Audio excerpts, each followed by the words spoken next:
What's good? What's good? It's the one and only, but what do I know? Boxer coming back at y'all with another one, man. So, of course, we got the video that just leaked with Kell, Brook, and Conor Benn getting into it, bro. I don't know what it is with Conor Benn. Like, Conor Benn is, I guess he's just not, maybe something going on in his life, but Conor Benn just hasn't been a happy camper as of lately. And I just really don't know what his deal is with calling out retired fighter. At first he was trying to get Amir Khan. We all know what that was about. That was an easy lick, literally.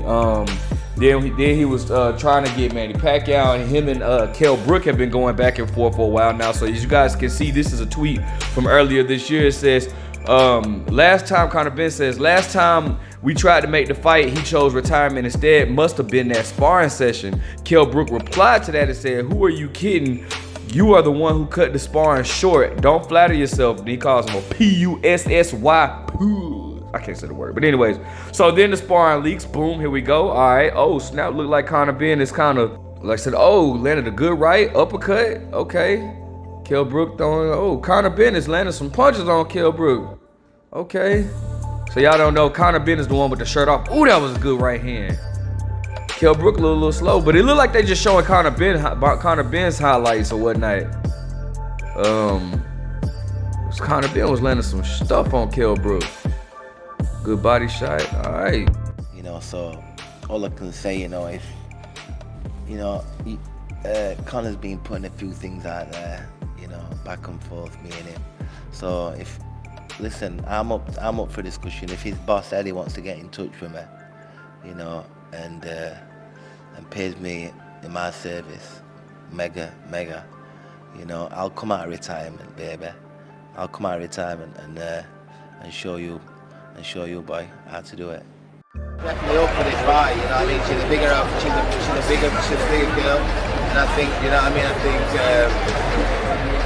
I think he's a bigger girl, and I think, Well, one man, he's just walked past you. You might want to just grab the wall.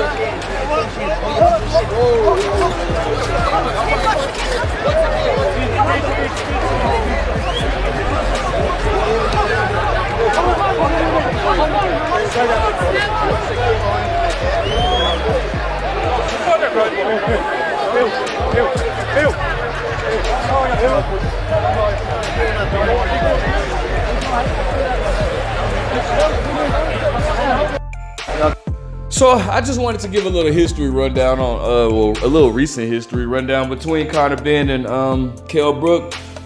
First and foremost, let me just say, Conor Benn needs to be focused on getting himself, as far as getting his UK boxing license back, because if you guys don't know, Conor Benn, he's not allowed to fight in the UK due to him testing positive for a banned substance. He's blaming it on the eggs or whatnot. I don't, listen, it is what it is, but as of right now, he can't fight in the UK.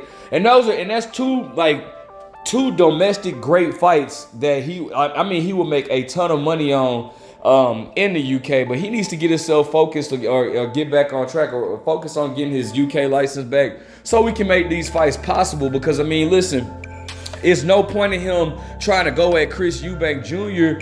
and then they not fight in the UK. Like, first and foremost, the whole backstory of that fight has everything to do with the UK, both of their fathers and everything like that. So it would make absolutely no sense to have that fight anywhere other than the UK, all right, for one. And then for two, with Kell Brook, both of you guys are big stars in boxing. Boxing is a lot more bigger in the UK than it is in America, for y'all that don't know. So boxing alone, is a huge sport. These two are big names in the UK, so obviously the fight will make sense to be in the UK. So first, that's why I'm saying Conor Benn needs to first focus on getting himself back into where he can have a license and where he can fight in the UK, because that's a lot of money on the table that you're leaving because of your issue, right? Once that issue gets rectified, then I definitely would love to see Conor Benn versus Kell Brook first, then Conor Benn versus Chris Eubank. Should should Conor Benn get past Kell Brook. I think those would be two great. I think those two fights alone would make Conor Benn a tremendously huge star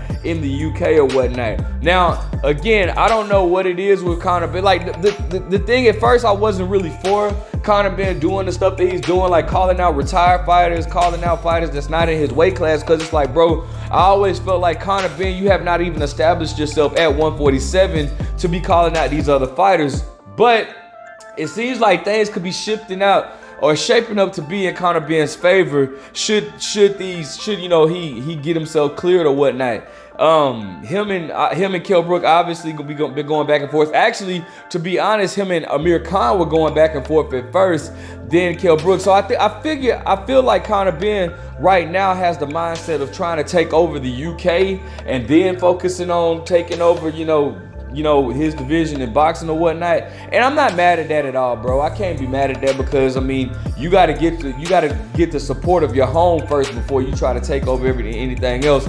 And so I'm not mad at that at all. Now, who would I see winning? Who would I be going for? Well, honestly, I would be going for Kell Brook. I do like Kell Brook. I think at one particular time, Kell Brook had the best 1-2 combination in the welterweight division. His jab is amazing and it is very strong or whatnot. But obviously, Kell Brook to me kind of first went on a decline in his fight against Triple G, where Triple G battered, I don't know if it was his right or left side, and then, you know, the IBF, you know, still mandated him to fight Errol Spence, and I give Errol Spence full credit because nobody told Kell Brook to move up to 160 and fight Triple G, but Kell Brook was daring to be great. But after he did that, he then fought Errol Spence in May of 2017, where Errol Spence then battered the other side of his face and broke his other orbital bone. And it's just seemed like ever since then, things just not really been on the rise for Kell Brook. He kind of fought some subpar opponents or whatnot, and then obviously he stepped up and fought to fight Terrence Crawford, and that didn't go right at all with him. But in the end, he was finally able to get his domestic rival, longtime domestic rival, in Amir Khan, and he was able to stop Amir Khan in the 6th round. Like, I mean, just obliterated Amir Khan. Conor Benn, however, man, Conor Benn has been in there he's been in there with a few good names. I mean, obviously, I wouldn't say he's been in there with any A-level guys, and really maybe not even any B-level guys, but some names that we recognize: Chris Van Heerden, Chris Algieri. You know, Chris Algieri used to have I can't remember what, I think might have been the WBO belt at welterweight before getting beat by Manny Pacquiao.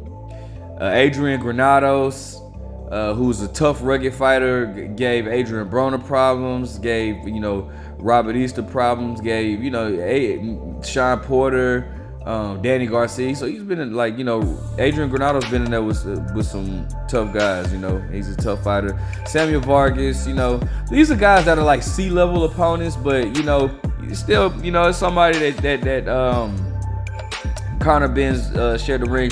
But anybody on a level of Kell Brook? No, not at all. Now, again, I would be picking, I was going to say Canelo. I would be picking Kell Brook if Kell Brook was healthy, but but who knows though? Maybe this time away from boxing helps him, you know. But as far as I know, man, I think Kell Brook is just battered goods.